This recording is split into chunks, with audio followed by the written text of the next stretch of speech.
tier 3s are useless! Stop upgrading your tier 1s on turn 3. Instead, upgrade them on turn 5. Hear me out. Do you ever want to see a bear, or God forbid, a woodpecker when you level up on turn 3? No! Tier 4s, on the other hand, are incredibly strong, scaling without requiring other specific pets in order to work. I'm talking to you, Leech and Camel. This team is kind of going off with it. You won't be able to consistently get both of them, leading to this. I had a goddamn plan! With this custom pack tutorial and enough resolve, anyone, yes, even you, can get huge win streaks on Super Auto Pets. Always take 3 pets on the first turn. This gives you a higher chance of not only winning, but finding matching pets on turn 2.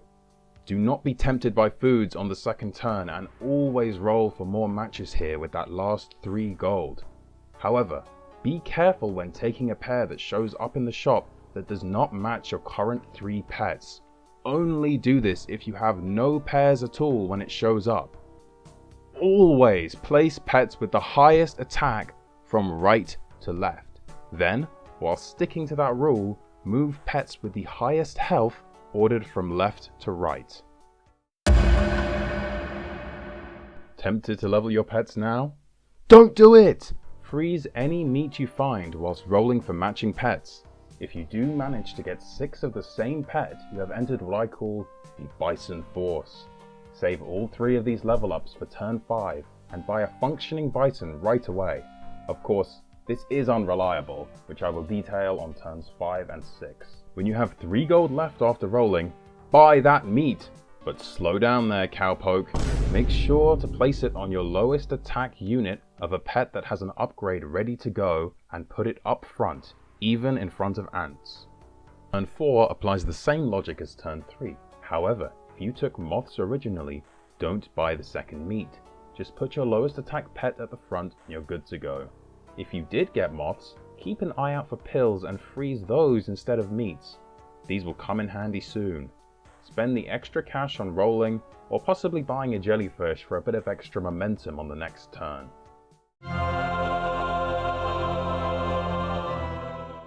The time is finally here. Upgrade those pets.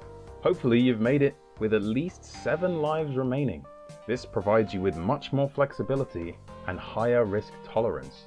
If you're on 6 lives or less, continue with caution and maybe take a few tempo units. But wait, what is a tempo pet? These are pets that become immediately useful without having to upgrade them or wait for them to scale. These pets provide tempo, allowing you to win or draw until your scalers are at full power. Actions you take now will depend on what scalers you get from upgrading. Mantis is overpowered. You get infinite free pills to activate Blobfish, upgrading your secondary scalers, and the Mantis scales itself. Upgrade her to level 2 at most though, because she will max herself out very quickly. Bison is very strong, as you probably know, but don't bother buying it if you have no level 3 pet. If you are 1 pet away from level 3, then consider it, but approach with caution. If you do get multiple bisons, always keep them separate unless you have no space. 2 level 2 bisons is far better than a level 3. It won't self-scale anymore, and its stats will max out long before you reach the end of the game. Caterpillar is very flexible. Buy as soon as possible, especially if you have a jellyfish on your team. Not only will it scale itself, but also the jellyfish. If you get multiple caterpillars at this stage, keep them separate. It will scale the jellyfish even harder, which the caterpillar will then copy the stats of the jellyfish when it is ready. Llamas are great, but approach with caution if you have a mantis. This could end up with you running a 3 squad. Only do this if you get multiple llamas and keep those llamas separated. The penguin, despite being nerfed to oblivion, is still an incredible pet to take. Just don't keep it around if you're running a caterpillar, and make sure to keep any level 2 tier 1s, as the penguin can begin scaling those right away.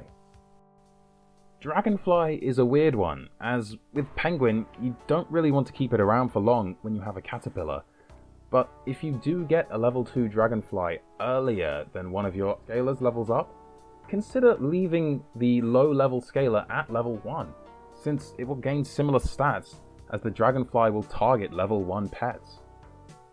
The buffalo is a 10-piece machine. Level him up before any other pets by any means. Blobfish, crows even. But again, don't upgrade him past level 2. He can get max stats faster than any other scalers here, as long as you consume all 3 buy triggers once he is level 2. If you have remaining pets to upgrade on turn 6, don't wait! Do it now! You still have a higher chance of getting a scaler here than on turn 7. Pill any frozen blobfish in front of your chosen scaler. Tier 4s are now available from the shop. Ignore crows at this point for the most part. They are very expensive just for a chocolate. When rolling will give you high odds of finding what you need. If you have 4 lives or more by this point, you are basically on cruise control. Just keep upgrading penguins or dragonflies, feeding units to your mantis, and of course, buying pets to trigger your buffalo. Chocolate and lemons are now unlocked. If they don't have melon already, place lemons on your biggest units. Lemons can prevent you from sudden deaths to all those pesky summon players out there, and in some cases can be even better than melon for this reason. Buyer beware. Scorpions will instant kill any upfront lemoned pets you have, so make sure you have a lionfish to remove the peanuts and neuter the scorpions. By turn 11, melon armors will start to appear in the shop. Take these and place them on your pet that's at the back. This can prevent sneaky crocodiles from backdooring your team. Counterintuitively though, placing melon on your caterpillars will often save them from being murdered before they can blossom, so don't be afraid. Buy stakes on your pets with less than 15 attack, but cheese on those with more than 15. This will provide you with incredible momentum on top of the power that you already hold. Especially buy cheese on pets with 25 attack if you scale super wide and are on 3 lives or less. Then place those cheesy pets at the front for a melon destroyer. Doberman can give you trouble if you have only a level 1 lionfish or no lionfish at all, so make sure to keep your hubris in check and stay vigilant if you are on lethal. You will typically win your game by turn 12 at the earliest, and as late as turn 18. Just remember that sometimes a lionfish is more useful than a medium scaled pet, as long as you have maxed out pets to back him up. So, there you have it. Happy winning! If you're still watching, you must have enjoyed this video. Please consider subscribing, as I have much more content coming soon, including a tutorial for beginners and people who only have pack 1. Thanks.